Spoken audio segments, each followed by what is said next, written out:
അങ്ങനെ psychology department of Jamia Millia ഇസ്ലാമിയിലോട്ട് നമ്മൾ എത്തിയിരിക്കുകയാണ്. ഞാൻ ഓൾറെഡി എൻ്റെ ചാനലിൽ day in my college life ചെയ്തിട്ടുണ്ട്. അപ്പോൾ കാണാത്തവർ കണ്ടു നോക്കുക. ഞാൻ ലിങ്ക് ഡിസ്ക്രിപ്ഷൻ ബോക്സിൽ കൊടുക്കാം. ഫസ്റ്റ് ഇയർ നമ്മൾ വേറെ ക്ലാസ്സിലായിരുന്നു, ഇപ്പോൾ നമ്മൾ വേറെ ക്ലാസ്സിലാണ്. സീനിയേഴ്സായി ലെവലപ്പായി. ഹന്നൻ്റെ നടത്തത്തിൽ നിങ്ങൾക്ക് കാണാൻ പറ്റും. എല്ലാവരും പുതിയ ബുക്കൊക്കെ മേടിച്ച് ഭയങ്കര ആവേശത്തിൽ നോട്ട്സൊക്കെ എഴുതുന്നുണ്ട്. ഇത് ക്ലാസ് നോട്ട്സ് ആണ്.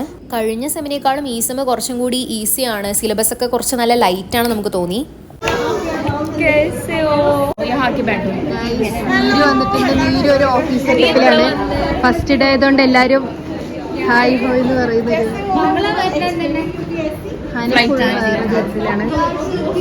ഒപ്പം പുതിയ ക്ലാസ് സെയിം ഫ്രണ്ട്സ് ആണ്. എല്ലാവരും വിശേഷം ചോദിക്കലാണ്. കുറേ ദിവസമായി കണ്ടിട്ട്. മാർക്ക്ഷീറ്റ് സെക്കൻഡ് സെമസ്റ്ററിൽ തന്നെ ഫസ്റ്റ് സെക്കൻഡ് ഇത് ഹനന്റെയാണ്.